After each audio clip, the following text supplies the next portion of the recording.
हरे कृष्ण। तो कल हमने श्रवण किया उद्धव जी को नंद महाराज के घर पे कैसे रिसेप्शन कैसे किया, कैसे स्वागत किया गया। तो उसके बारे में मैंने अपना जो यथाश्रुत अर्थ जो श्लोक से निकल रहा था वो बताया। फिर मैंने कहा था कि हम कमेंट्री पढ़ के भी बताएंगे कि जीव गोस्वामी और चक्रवर्ती ठाकुर इन श्लोकों के ऊपर क्या टीका करते हैं।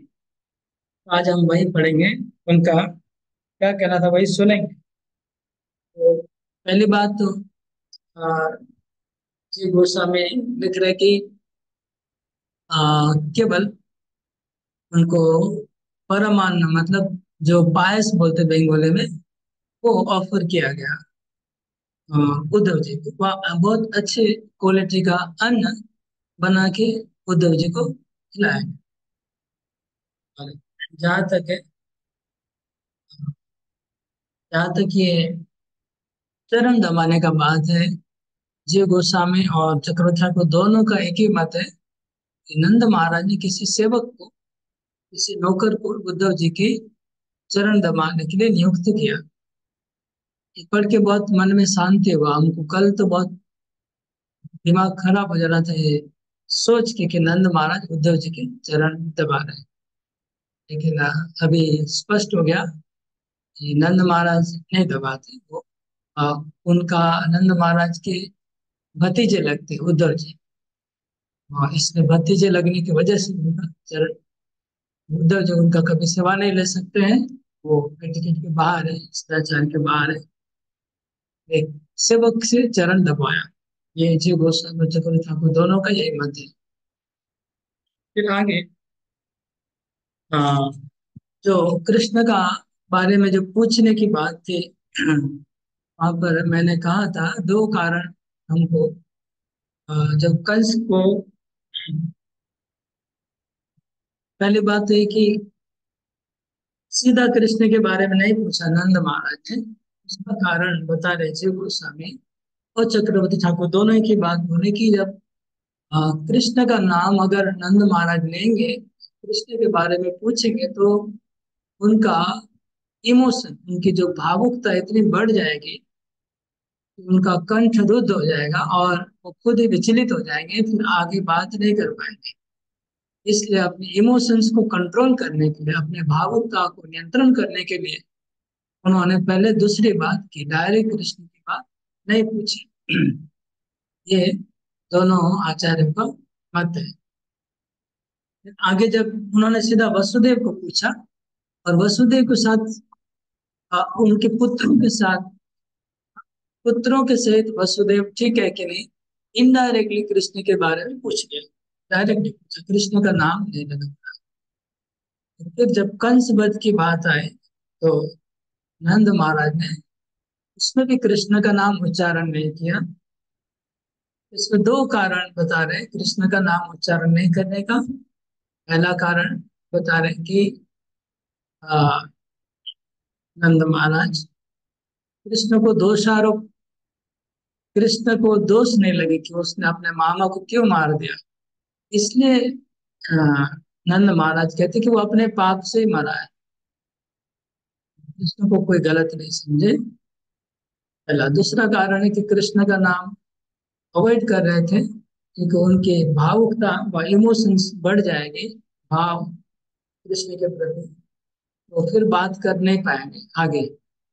इस कारण से नंद महाराज ने कहा कि कंस अपने भाग्य से मर गया, अपने पाप से मर गया। ये दोनों आचार्यों का मत था इसके बारे में। आगे फिर आगे दोनों आचार्य कहते कि फिर भी नंद महाराज अपने धैर्य को रख नहीं पाए, तो तीसरे श्लोक में कृष्ण के बारे में पूछ लिए। पहले चाह रहे थे कृष्ण के बारे में बहुत देरी से पूछेंगे, दूसरी बातें पहले कर लेंगे, लेकिन वो संभव नहीं हुआ। हाँ, धैर्य उनका टूट गया और तीसरे श्लोक में ही नंद महाराज कृष्ण के बारे में पूछने लग गए।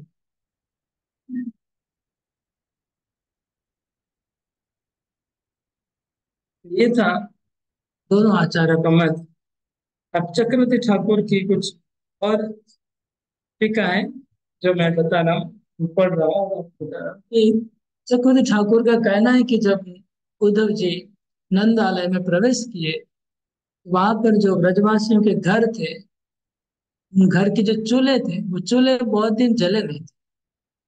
उनका, ब्रजवासियों का चूल्हा बंद हो गया था जब श्री कृष्ण नहीं थे। चक्रवर्ती ठाकुर कहना है कि उनका खाना नहीं बन रहा था चूल्हे में, तो फिर वो कैसे उनका पेट भरता होगा, कैसे वो जीते थे।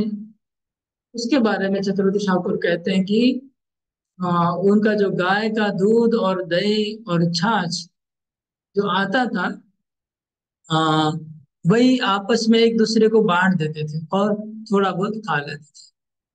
ये चक्रवर्ती ठाकुर का कहना है कि ब्रजवासी कृष्ण के विरह में उनको रसोई करना अच्छा नहीं लगता था। कृष्ण नहीं है तो रसोई क्या करें, किसके लिए करें। ऐसा देखा जाता है कई बार। किसी के प्रति हमारा अगर आसक्ति हो, हमारा पुत्र हो चाहे पति हो चाहे जो भी हो, वो नहीं हो तो फिर रसोई करने की इच्छा नहीं होती। ब्रजवासियों को रसोई करने की इच्छा नहीं हो रही थी और वो लोग खाना बनाना बंद कर दिए थे और खाने की भी इच्छा नहीं होती थी। तो बहुत दिनों से भोजन और उनका बंद था, इसलिए उनकी जो चूल्हे थे, तो चक्रवर्ती ठाकुर लिख रहे हैं कि उनके रसोई घर में बहुत दिन से झाड़ पोंछ नहीं हुआ था। रसोई घर में झाड़ पोंछ तक नहीं हुआ था रसोई घर में। और लेपन भी नहीं हुआ था, जैसे हम लोग डेली लेपन करना पड़ता है चूल्हे को, जब गोबर का चूल्हा होता है आप लोगों को पता होगा, 2-4 दिन के अंतर अंतर लेपना पड़ता है। लेपन भी नहीं हुआ था। और उस चूल्हे में बोले तिनका, घास और धूल और मकड़ी के जाले लग गए थे। रसोड़े में घास जम गए थे, घास उग गए थे, तिनका भर गया था और मकड़ी के जाले लग गए थे उनके रसोड़े में। ये हालत थी ब्रजवासियों की कृष्ण के विरह में। और वो लोग परस्पर एक दूसरे के घर से दही दूध और छाछ लेकर के एक दूसरे को देते थे और वो पीते, उससे जीवन धारण करते थे। और बार बार उनके मुंह से एक ही आवाज निकलता था। क्या आवाज निकलता था? हाँ, हंत, हंत, हम मर गए, हाँ मर गया, मर गया, ऐसे बोलते थे। कृष्ण के विरह में इतने दुखी थे। कृष्ण नहीं है, हम मर गए, कृष्ण हमको छोड़ के चले गए, हम मर गए। तो हाँ हंत, हाँ हंत, हंत मतलब मर गया, मैं मर गया। ये आवाजें, आहें निकलती थी ब्रजवासियों के मुंह से, आहें निकलती थी कि हाँ मैं मारी गई, हाँ मैं मर गया, हाँ मैं मारी गई। कृष्ण के विरह में ऐसी आहें बह रही थी, मैं मारी गई, मैं मर गया।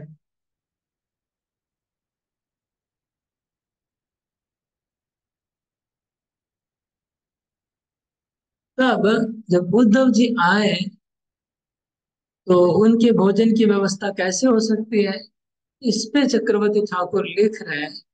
नंदा नंद महाराज नंद भवन के आसपास में एक ब्राह्मण रहता था। वो ब्राह्मण ने सोचा कि उद्धव जी तो नंद महाराज के घर आए हैं और उनके घर में तो खाना बनता नहीं है, और उद्धव जी को अगर भोजन नहीं कराएंगे तो उद्धव जी भूखे मरेंगे। और वो लोग तो विरह में इतने व्याकुल है कि लगता है भोजन बनाएंगे ही नहीं। यशोदा माता का तो भोजन बनाने का कोई सेंस बचा ही नहीं, उनका तो मूर्छा में रहती है हमेशा। वो ये तो उद्धव जी भूखे ही मरेंगे। ऐसा वो ब्राह्मण को लगा, तो वो ब्राह्मण अपने घर से ये पायस अन्न, जो परमान्न लिखा है, तो परमान्न बना के लेके गया उद्धव जी को खिलाने के लिए। और उतना बनाया, बोले एक आदमी का पेट भरे उतना ही परमान्न बना के लेके, मतलब खुद भी नहीं खाएंगे वो ब्राह्मण, और नंद महाराज भी नहीं खाए, और कोई नहीं, केवल उस उद्धव जी को खिलाने के लिए वो ब्राह्मण उतना ही परमान्न लेके गए, ताकि उद्धव जी को एटलीस्ट भोजन मिल जाए, उसको भूखा नहीं रहना पड़े। ये विरह व्यथा है, मतलब कृष्ण वृंदावन छोड़ के चले गए हैं तो वृंदावन उजड़ हो गया है। ऐसा ये वो वृंदावन का दर्शन हो रहा है जिसमें वृंदावन उजड़ हो गया है। अभी कुछ बचा नहीं है, कोई किसी के हंसी नहीं है, किसी को आनंद नहीं है, कोई सुख नहीं है। सब कुछ उजड़ा उजड़ा है, सब लोग भूखे हैं, सब लोग सुख हैं, सब लोग, सबका मुंह सूखा हुआ है। कुछ सूखा पड़ गया, जैसे सूखा पड़ता है, खरा पड़ता है, ऐसा हो गया है पूरा परिस्थिति। उस वृंदावन का वर्णन हो रहा है कृष्ण के विरह में। और सबको कृष्ण की खाली याद आ रही है, सब लोग कृष्ण के विरह में रो रहे हैं। किसी को कुछ सोचता, किसी की बुद्धि काम नहीं करती है, किसी का मन काम नहीं करता है। ऐसी एक स्थिति वृंदावन की, उसका वर्णन, उसका अभी दर्शन हो रहा है इसमें। चक्रवर्ती ठाकुर उसी का हमें दर्शन करा रहे हैं, उस वृंदावन का। वो वृंदावन में फिर उसमें फिर ज्यादा कुछ नहीं होता है, रिसेप्शन का मतलब आनंद नहीं होता है कोई भी। जो भी करते हैं उदासीन भाव से करते हैं, जो भी कार्य करते हैं तो उदासीन होकर करते हैं।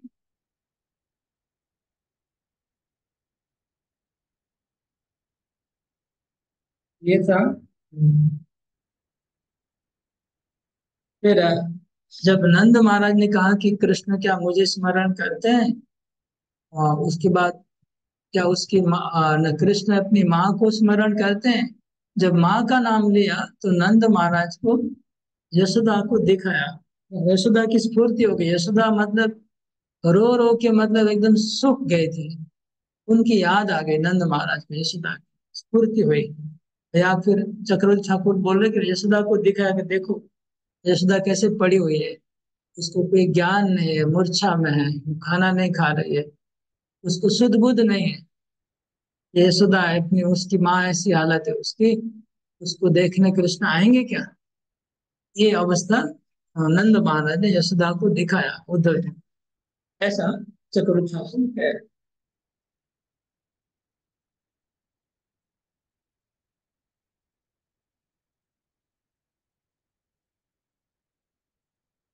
या आत्मनाथ हम जो शब्द व्यवहार किया गया, आत्मनाथ, इसका मतलब कृष्ण उनके नाथ हैं। तो अभी सब हम लोग अनाथ हो गए हैं, कृष्ण के बिना सब अनाथ हो गए हैं। तो क्या वो हम लोग को याद करते हैं कुछ?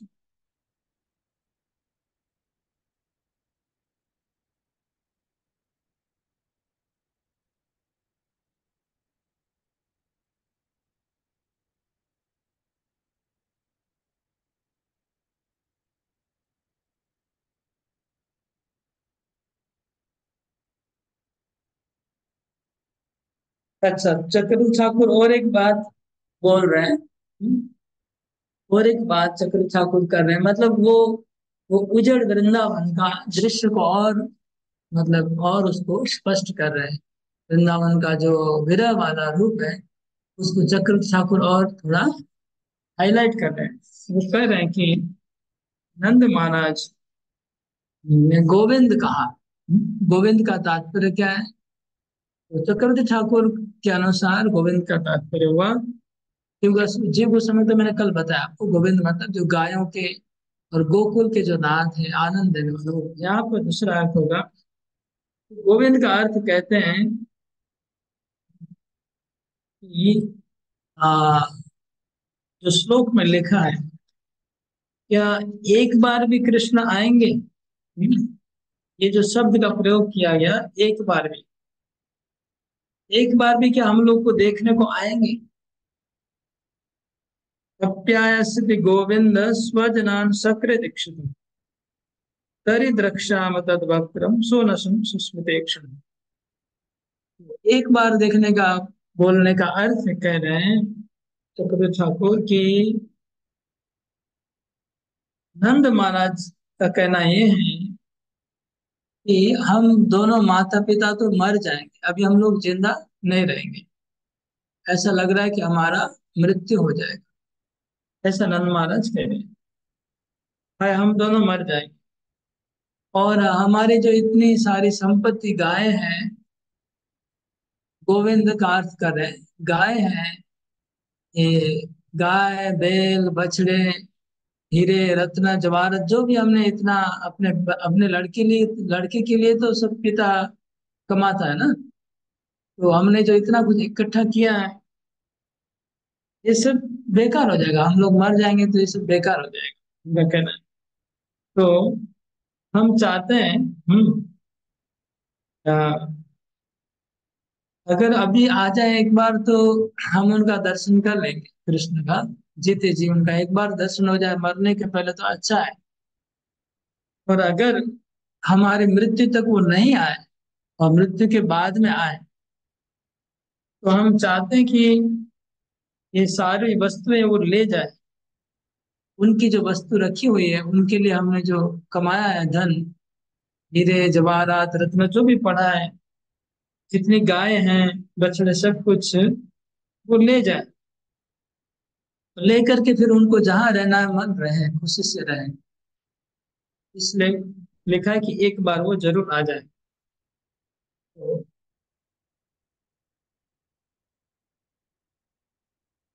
तब उद्धव जी कहते हैं कि बाबा आप ऐसा मत सोचिए, आप ऐसा क्यों बोल रहे हैं? आप मरने की ऐसी अशुभ बात, अमंगल बात क्यों कर रहे हैं? आप मरने की बात क्यों उठा रहे हैं? तो फिर तो नंद महाराज कहते तो फिर कब आएंगे? क्या वो आएंगे कृष्ण कभी? कभी कब आएंगे? अगर आएंगे, आप अगर हमको आशा दिलाते हैं, तब तो हमारा बहुत बड़ा सौभाग्य होगा कि उनका करोड़ों चंद्रमा से भी सुंदर मुख, इतना बड़ा हमारा भाग्य कहाँ होगा।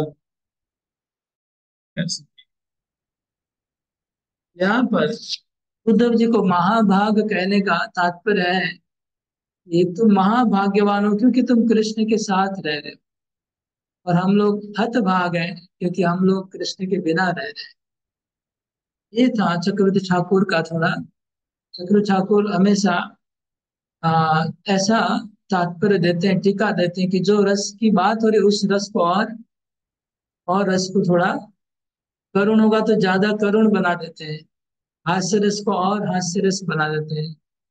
चक्रवर्ती ठाकुर का ये कमेंट्री का स्टाइल देख रहे हैं, करुण रस को और करुण बना दिए, ये सब चर्चा को आ गए। हरे कृष्ण। आगे पढ़ते हैं अभी।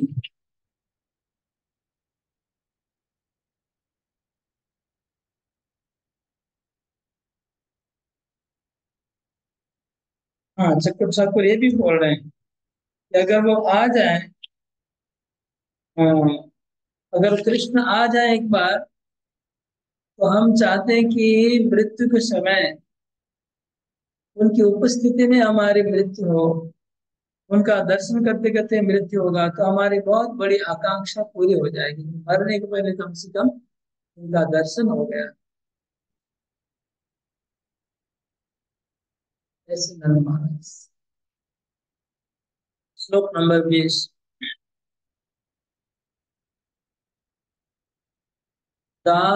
दावाग्ने पात वर्षाश्च वृषशर्पाश्च रक्षिता दुरत्तेभ्यो मृत्युभ्यो कृष्णेन सुमहात्मना। दावाग्ने वातवर्षांश्च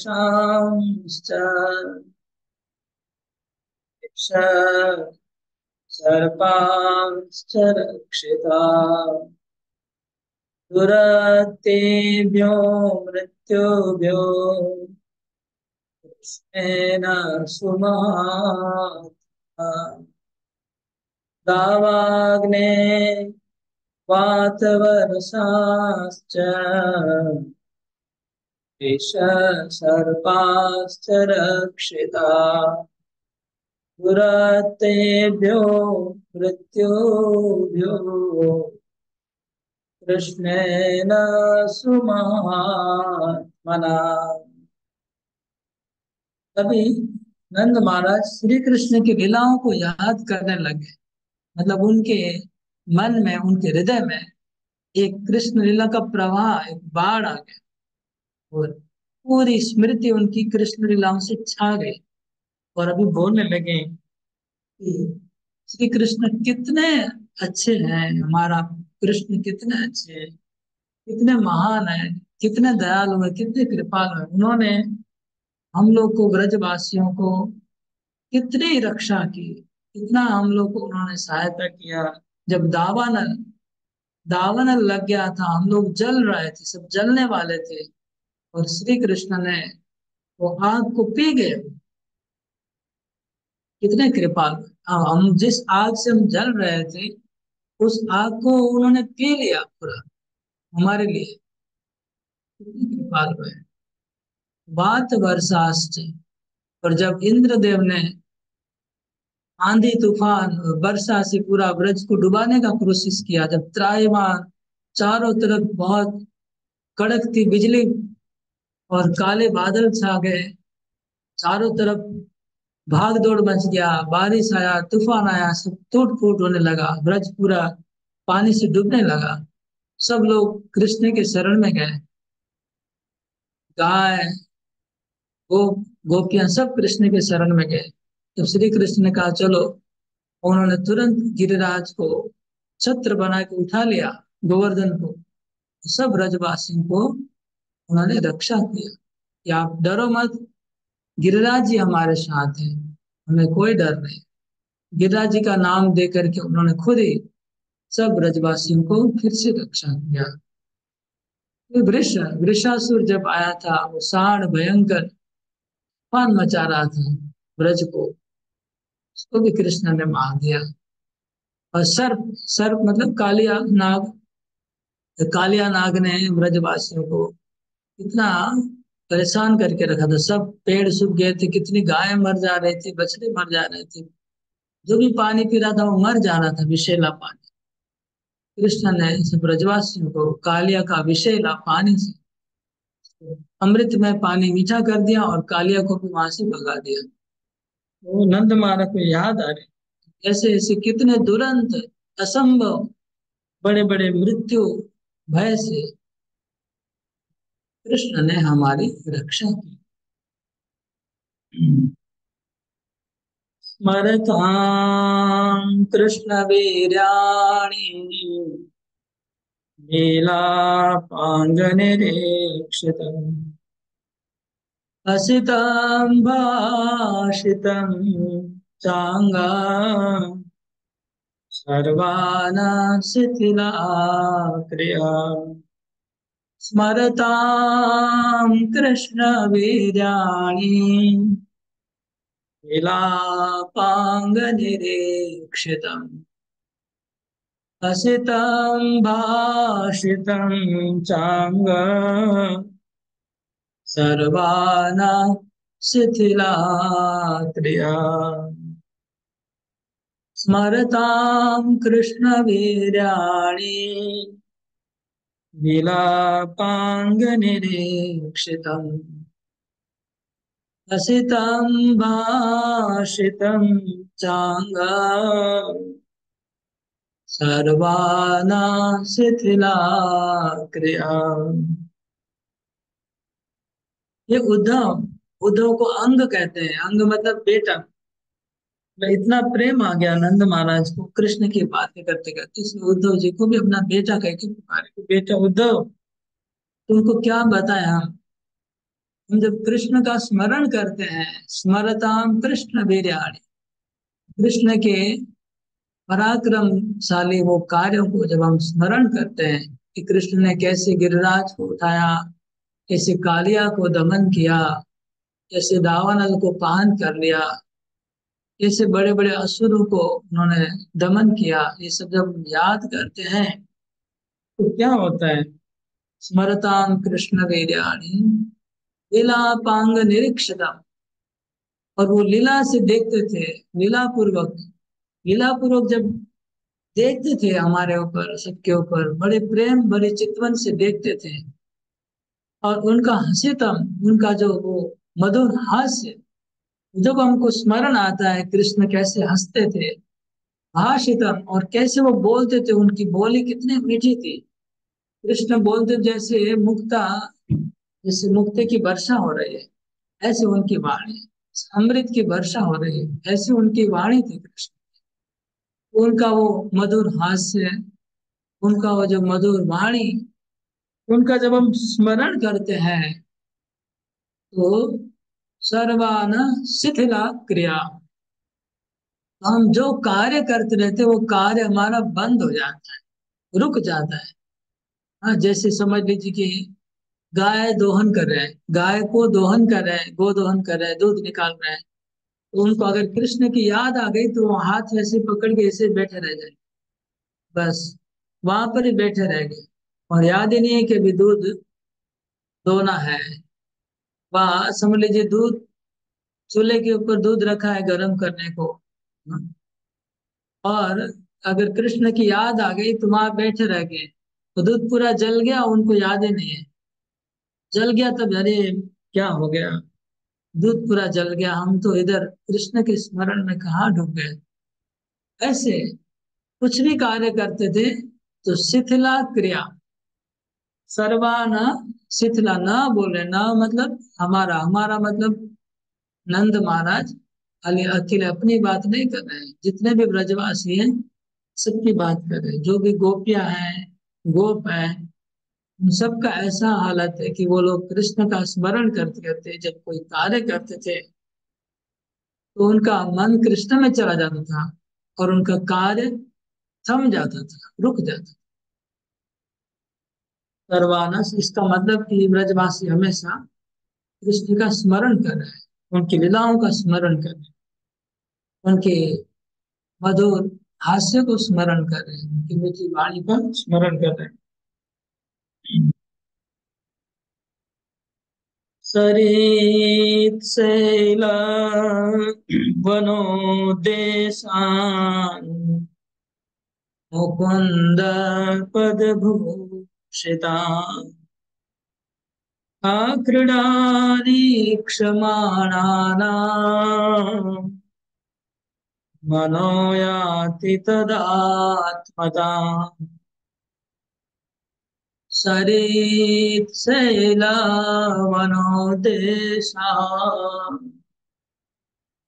मुकुन्द पदभूषिता आक्रीडानि क्षमाणानाम् मनो याति तदात्मता। सरित, सरित मतलब नदी, शैल मतलब पहाड़, वन मतलब जंगल। तो जब हम नदी को देखते हैं, जब हम पहाड़ को देखते हैं और जब वन को देखते हैं तो क्या होता है?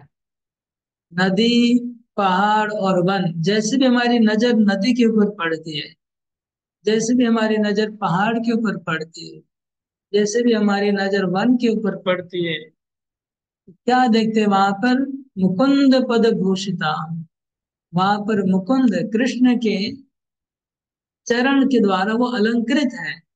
वो पूरा वन कृष्ण के चरणों के चिन्हों से अलंकृत है। वो पहाड़ कृष्ण के चरणों के चिन्हों से अलंकृत है। और वो नदी भी कृष्ण के, नदी के दोनों तट कृष्ण के चरणों के चिन्हों से अलंकृत है।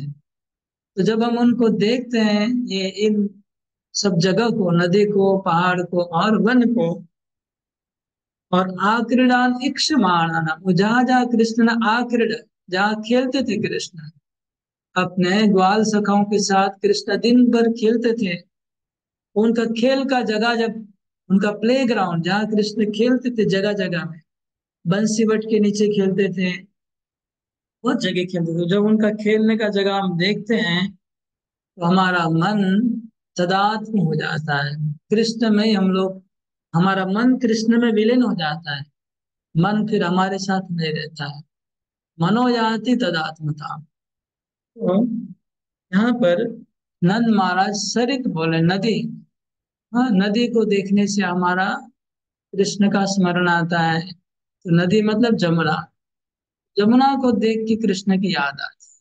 शैल पहाड़, पहाड़ मतलब गोवर्धन, गोवर्धन को देख के कृष्ण की याद आती है। वन, वन मतलब वृंदावन, वृंदावनम गोवर्धन यमुना पुलिनानि च। वृंदावन, गोवर्धन और यमुना, इन सबको देखते हैं तो यहाँ पर श्री कृष्ण के चरण के चिन्ह से अलंकृत है। गोवर्धन को देख के कृष्ण की याद आती है, जमुना को देख के कृष्ण की याद, और वन को देख के कृष्ण की याद आती है।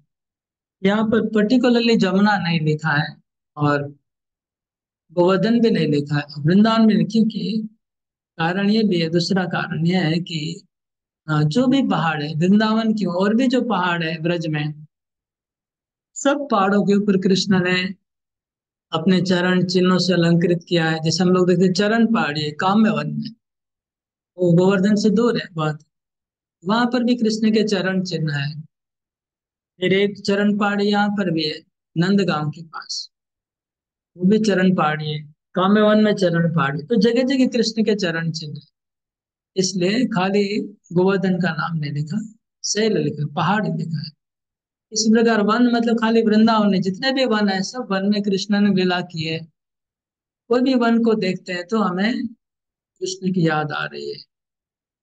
और इसी प्रकार नदी, नदी मतलब यहाँ पर फिर केवल यमुना की मानसी गंगा, और जो भी नदियां हैं, जो भी पानी के जलाशय हैं, कुसुम सरोवर है, राधा कुंड, श्याम कुंड, जहाँ भी नजर पड़ती है वहां पर कृष्ण की याद आ रही है। इसमें सरित शैल वनोद्देशा। दूसरा बात है कि जैसे चैतन्य महाप्रभु कोई भी नदी देखते थे तो उनको यमुना याद आती थी, कोई भी पहाड़ देखते थे तो गोवर्धन याद आता था। ऐसा ये ब्रजवासियों का, बोले कोई भी नदी, पहाड़ और वन हम देखते हैं, कृष्ण की याद आती है। और कृष्ण की आक्रीड़ा, आक्रीड़ा मतलब प्ले ग्राउंड, खेलने का जगह, जहाँ वो खेलते थे। कृष्ण एक यमुना के ऊपर एक बहुत बड़ा वृक्ष था, वो मांडेर वट, ऐसा वृक्ष है कि डाल इतनी बड़ी है कि वो वृक्ष के ऊपर चढ़ के नदी के उस पार चले जा सकते हैं। तो दिन भर वहां पर कृष्ण वो नदी में पेड़ के ऊपर चढ़ते हैं, फिर नदी में कूदते हैं, कभी उस पार जाके कूदते हैं, खेल दिल करते थे खेल। वो सब जगह याद आ रही है। और मनोयाति तदात्मता, हमारा मन कृष्ण में विलीन हो जा रहा था। यहाँ एक अच्छा सिद्धांत निकला, शास्त्रीय सिद्धांत, कि आत्मा तदात्म नहीं होता है, मन तदात्म हो रहा है। देखिए नंद महाराज भक्ति के चरम स्तर में है, ऑलरेडी विरह में, और उस स्तर की बात करें, उस स्तर में भी उनका आत्मा विलीन नहीं हुआ है। वो कोई कहता है कि आत्मा नहीं रहेगा तो गलत है। मनोयाति तदात्म, हमारा मन कृष्ण में तदात्म हो जाता है, तो मैं और मेरा मन अलग चीज है, तो मैं तदात्म नहीं होगा। तो कई लोग कहते हैं ना, मैं भी तदात्म हो जाऊंगा, तो वो सिद्धांत के विरुद्ध है। यहाँ पर स्पष्ट लिखा है कि मेरा मन तदात्म हो रहा है, मैं नहीं। मैं तो रहूंगा ही, मैं तो था, हूं और रहूंगा, मैं कभी विलीन नहीं हो सकता है, लेकिन मेरा मन तदात्म हो सकता है। तो नंद महाराज कहते हैं हमारा मन तदात्म हो जाता है। बहुत अच्छा सिद्धांत मिला इधर, ये नंद महाराज का मन भी तदात्म हो रहा है, विलीन हो जा रहा है कृष्ण में। मतलब मन डूब जाता है कृष्ण में, और फिर बाहर का कोई ज्ञान नहीं रहता है, बाहर का टोटली ज्ञान भूल जाते हैं। बाहर में किसी की स्मृति, मन में और किसी की स्मृति नहीं रहेगी, और कोई याद नहीं रहेगा, तो उसको ही कहते हैं तदात्मता।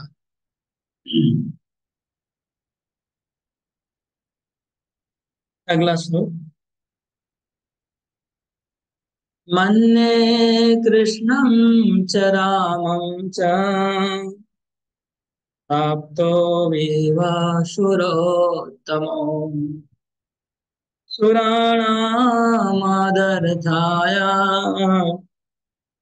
गर्गस्य वचनं यथा। मन्ये कृष्णं च रामं च प्राप्तो विहासुरोत्तमो सुराणामदर्थाय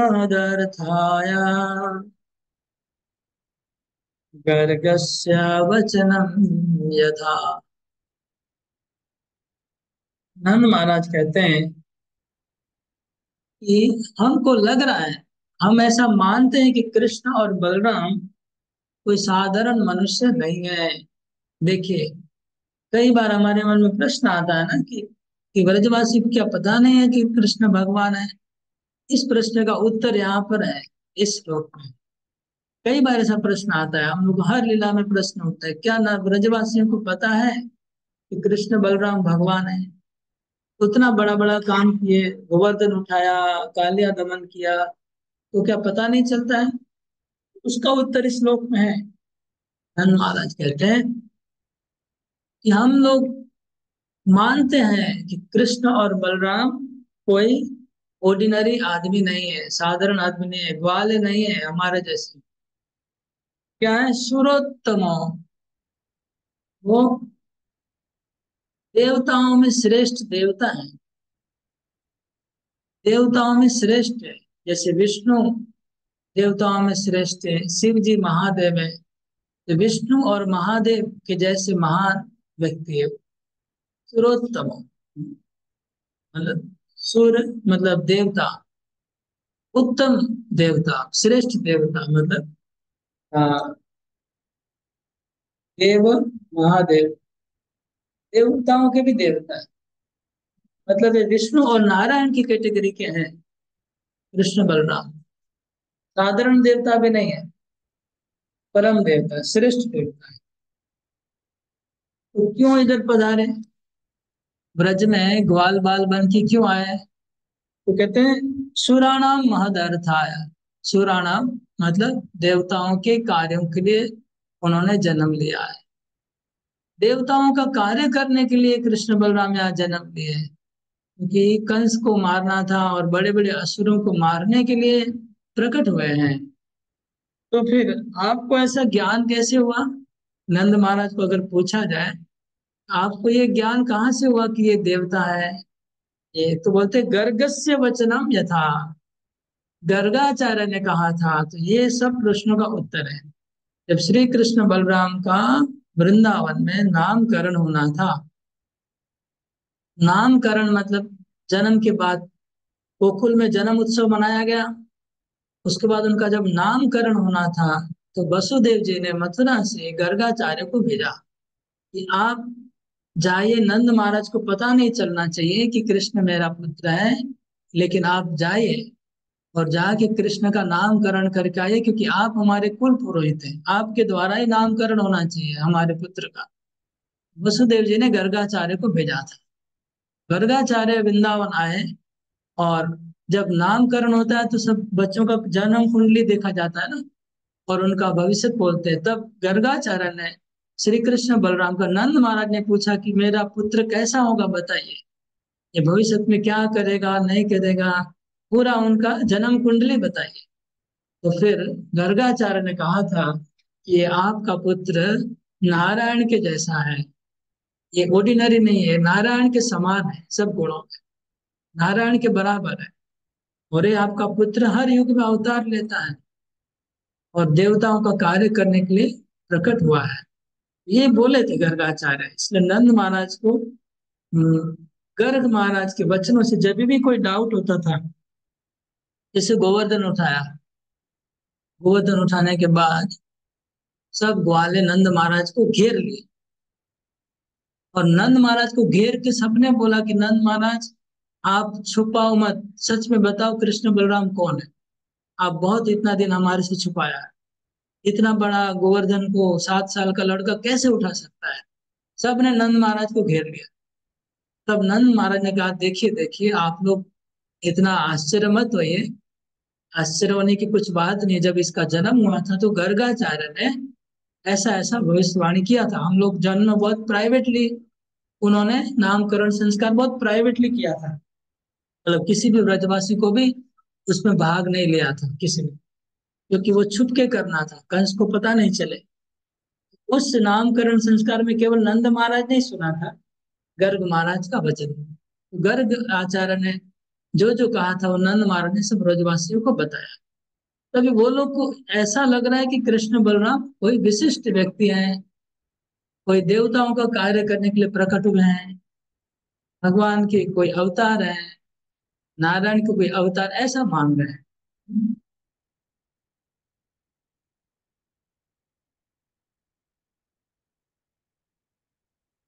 ये नंद महाराज का अंडरस्टैंडिंग है कृष्ण के बारे में।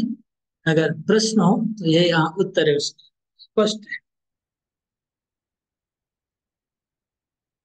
कंसं नागायुध प्राणम मल्लो गजपतिं तथा अवधिष्ठां लीलयैव वसुनेव मृगाधिपः। कंसं नागायुध प्राणम मल्लौ गजपतिं तथा अवधिष्ठां लीलयैव वसुनीव मृगाधिपः। तो ये मैं नंद महाराज उद्धव जी को बोल रहे हैं कि मैं ऐसे कृष्ण की बड़ाई करने के लिए नहीं बोल रहा हूँ कि कृष्ण साधारण आदमी नहीं, मेरा पुत्र है इसलिए मैं उनके बारे में बड़ाई कर दूंगा, ऐसी बात नहीं है। वृंदावन में तो क्या हुआ आपको पता नहीं, लेकिन आप खुद मथुरा में देखा आपने कंस कितना शक्तिशाली था। नागायुत प्राणम मतलब 10,000 हाथियों का बल था कंस में। हाँ, अयुत मतलब 10,000, नाग मतलब हाथी। 10,000 हाथियों का बल रखने वाला कंस को कृष्ण ने खेल खेल में पटक दिया। आपने अपनी आंखों से देखा है। और मल्ल थे दोनों, चाणूर और मुष्टिक, वो कितने शक्तिशाली थे, उनको पटक दिया। और वो जो कुवलयापीड़ हाथी था वो कितना भयंकर था, उसको मार दिया। ये सब कार्य देख के आपको नहीं लग रहा है? इससे ये प्रमाण है कि कृष्ण साधारण व्यक्ति नहीं है, वो महान है। हमारा भाग्य है कि हमारे साथ इतना दिन रहे वृंदावन में, और अभी अगर आ जाएंगे तो बहुत अच्छा होगा। नहीं तो उनके विरह में तो हम लोग सब, हमारी मृत्यु हो जाएगी, हम उनका दर्शन नहीं कर पाएंगे, वो भी हमारा दर्शन नहीं कर पाएंगे। हरे कृष्णा कृष्ण कृष्ण हरे हरे, हरे राम राम राम। तो मैंने इन चारों श्लोकों का अपने हिसाब से यथाश्रुत अर्थ बताया। अभी इसका कमेंट्री में कल बताऊंगा, जीव गोस्वामी क्या कहते हैं, चक्रवर्ती स्वामी क्या कहते हैं, वो कल बताऊंगा। हरे कृष्ण। किसी को कोई प्रश्न होगा तो अभी आप लोग अनम्यूट कर सकते हैं, अनम्यूट करके बोलिए।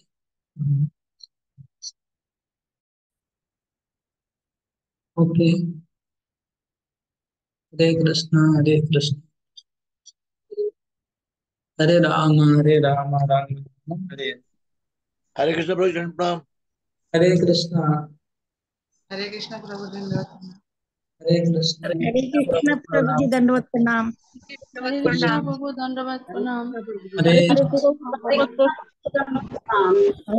कृष्ण प्रणाम।